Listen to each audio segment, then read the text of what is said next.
Намайг Жансан Сүрэн гэдэг. Би Увс нурын аясан улсын хамгаалалтаа газрын хамгаалтын захиргаанд аялал жуулч сургууль сурталчилгааны орчны сайнны мэргэжлийн ажилладаг. Миний ажлын онцлог гэвэл хамгаалтаа газрын нутгийн талаарх төрийн бодлогыг хэрэгжүүлдэг.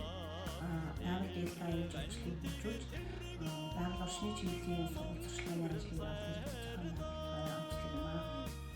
Хамгаалтын захиргаа 2030 он гэхэд дараа харах хэмжээ авч хэрэгжүүлсэн байна.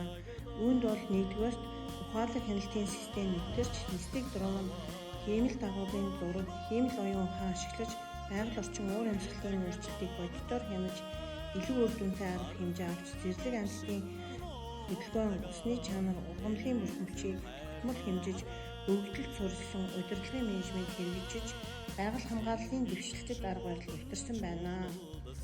Хоёрдугаар бол орон нутгийн иргэд байгаль хамгааллын тодорхой мэдлэгтэй болж байгаль хамгаалах арга хэмжээнд тогтвортой оролцдог болсон байна. Гуравдугаар бол доктортой аялал жуулчлалын зам маршрут, аялал жуулчлалын хөтлөж, мэдээллийн төв, судалгааны бааз бий болж аялал жуулчлалаас нутгийн иргэдийн олох орлого, байгаль хамгааллын тогтвортой санхүүжилтийн их бүсрийг бий болгож эко аялал жуулчлал хөгжсөн байна гэж харж байна. За дөрөвдүгээрт бол олон улсын судалгаа төсөл хөтөлбөрийг өргөжинд хэлж уур амьсгалын өөрчлөлтийн эсрэг нутгийн түвшүүдтэй тодорхой хэмжээнд хамтран ажилладаг болсноор олон улсын хамтын ажиллагаа өргөжинд хийсэн байна.